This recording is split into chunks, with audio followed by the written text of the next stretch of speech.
소화비만 치료에 약물을 사용할 수 있나요? 네, 가능합니다. 생활습관 개선만으로 효과가 부족한 경우 의학적으로 승인된 약물을 사용할 수 있습니다.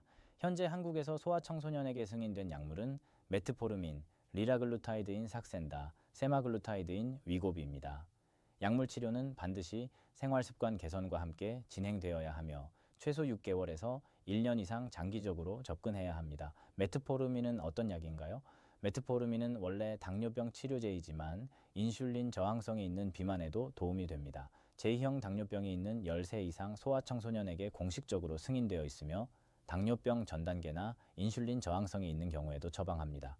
간에서 포도당 생산을 줄이고 근육에서 포도당 사용을 늘리며 인슐린 민감도를 개선하고 식욕을 약간 감소시킵니다. 쉽게 말하면 몸이 인슐린을 더 효율적으로 사용할 수 있게 도와주는 약입니다. 메트포르민의 체중 감량 효과는 어느 정도인가요? 메트포르민의 체중 감량 효과는 평균 2에서 3kg 정도로 크지 않습니다. 하지만 메트포르민의 진짜 가치는 대사 개선에 있습니다. 혈당을 안정적으로 조절하고 당뇨병 발생을 약 30% 감소시킵니다. 하루 500mg으로 시작해서 저녁 식사와 함께 복용하며 1에서 2주마다 500mg씩 천천히 증량하여 최종적으로 하루 1000에서 2000mg을 2에서 3회로 나눠서 식사와 함께 복용합니다. 메트포르민의 부작용은 무엇인가요?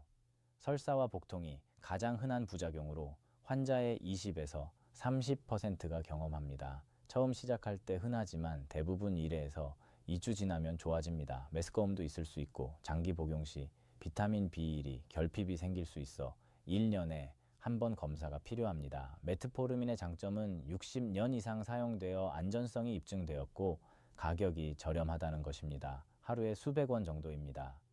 GLP-1 수용체 작용제는 어떤 약인가요? GLP-1은 우리 몸에서 자연스럽게 만들어지는 호르몬으로 식사를 하면 소장에서 자동으로 분비됩니다. 혈당이 높을 때만 인슐린 분비를 촉진하고 글루카곤 분비를 억제하며 위 배출 속도를 늦추고 뇌 식욕 중추에 포만감 신호를 전달합니다. 이것이 바로 체중 감량에서 가장 중요한 작용입니다. 문제는 우리 몸의 GLP-1이 1에서 2분 만에 분해된다는 것입니다. 과학자들은 GLP-1의 구조를 화학적으로 변형시켜 훨씬 오래 작용하는 약물을 만들었습니다. 리라글루타이드인 삭센다는 어떤 약인가요?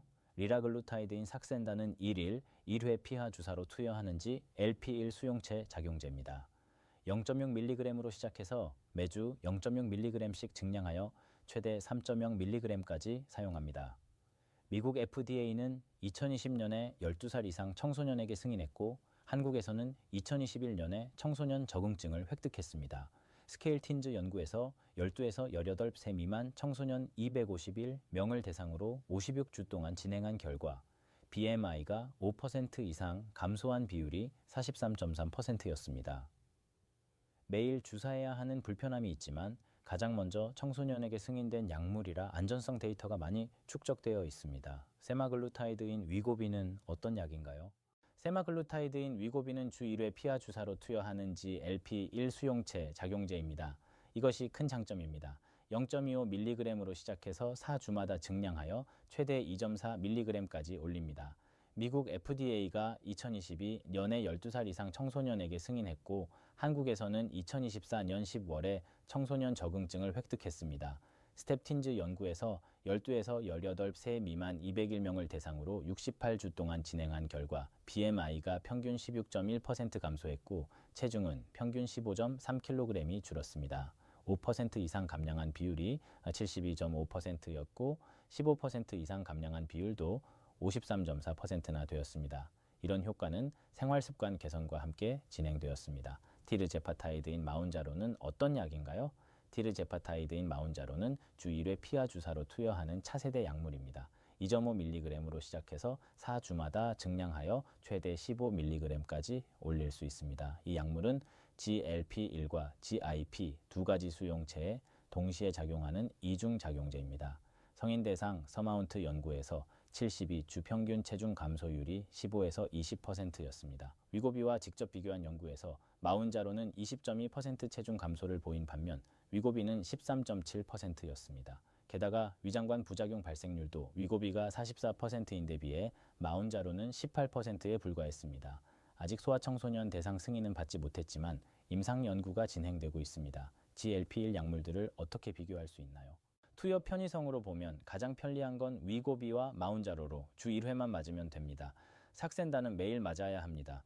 체중 감량 효과로 보면 가장 강력한 건 마운자로로 평균 15에서 20%, 중간이 위고비로 평균 15%, 기본은 삭센다로 평균 7에서 8%입니다.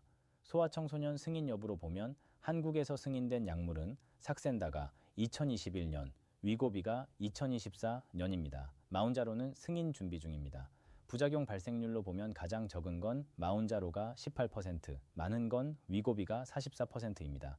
비만 치료 약물의 비용은 어느 정도인가요? 비만 치료용 약은 모두 보험 적용이 되지 않아 비용이 만만치 않습니다. 예를 들어 위고비는 한 달에 약 40에서 60만 원대가 흔한 실제 가격대입니다. 삭센다 또는 마운자로도 도매가 기준만 놓고 보면 더 낮은 비용이 가능하다는 보고가 있으나 실제 환자가 내는 금액은 처방료, 약국 마진, 약세대, 즉 용량에 따라 달라서 월 50만 원 이상, 경우에 따라 60만 원대 중후반까지 생각해야 합니다. 메트포르민은 하루에 수백 원 정도로 훨씬 저렴합니다. 메트포르민이 적절한 경우는 언제인가요? 메트포르민은 인슐린 저항성이 있는 경우, 다낭성 난소 증후군이 있는 사춘기 여아, 경제적 부담을 고려해야 하는 경우, 경도에서 중등도 비만으로 BMI 95에서 97, 100분 위수인 경우에 적합합니다. 60년 이상 사용되어 안전성이 입증되었고 가격이 저렴하며 혈당 조절과 당뇨병 예방 효과가 좋습니다. GLP-1 수용체 작용제가 적절한 경우는 언제인가요? GLP-1 수용체 작용제는 고도 비만으로 BMI 99, 100분 위수 이상, 메트포르민 효과가 불충분한 경우, 심혈관 위험 요인이 여러 개 동반된 경우, 경제적 여유가 있어서 월 30에서 50만 원 부담이 가능한 경우에 고려합니다. 단계적으로 접근하는 게 좋습니다. 1단계로 생활습관 개선을 6개월 시도하고 효과가 불충분하면 2단계로 메트포르민을 시작하며 메트포르민으로도 부족하거나 고도 비만에 심각한 합병증이 있으면 3단계로 GLP-1을 고려합니다. 약물 치료 중에는 어떤 검사를 받아야 하나요? 월 1회는 체중, 키, 혈압을 측정하고 부작용을 확인하며 생활습관을 점검합니다. 3개월마다는 혈액검사로 간 기능, 신장 기능, 콜레스테롤, 중성지방, 당화혈색소를 확인합니다. 메트포르민을 장기 복용하는 경우 1년에 한 번 비타민 B1을 측정합니다. 6개월마다는 효과를 평가합니다. 체중이 5% 이상 감량되었거나 합병증이 개선되었다면 약물 치료를 계속합니다. 체중이 5% 미만 감량되고 합병증 개선도 없다면 약을 중단하거나 다른 약으로 변경을 고려합니다. 약물 치료 시 부모가 주의해야 할 점은 무엇인가요? 약은 마법이 아닙니다. 생활습관 개선이 함께 가야 합니다. 성급하게 결정하지 마시고 먼저 3에서 6개월 생활습관 개선을 제대로 해보십시오.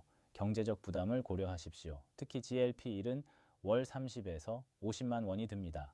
경제적으로 부담되면 메트포르민 같은 저렴한 약부터 시작하거나 약물 없이 생활습관 개선에 더 집중하는 것도 좋은 선택입니다. 아이와 충분히 상의하십시오. 약을 먹는 건 아이입니다. 아이가 왜 필요한지 이해하고 동의해야 수능도가 높아집니다. 의사와 긴밀히 소통하시고 장기적 관점을 가지시며 완벽하지 않아도 괜찮다는 것을 기억하십시오. 소아 비만 약물 치료의 핵심은 무엇인가요?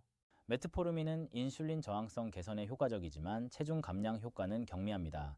2에서 3kg입니다. 가격이 저렴하고 안전성이 입증되어 흔히 사용됩니다. GLP-1 수용체 작용제는 가장 효과적입니다. 10에서 15% 체중 감량입니다.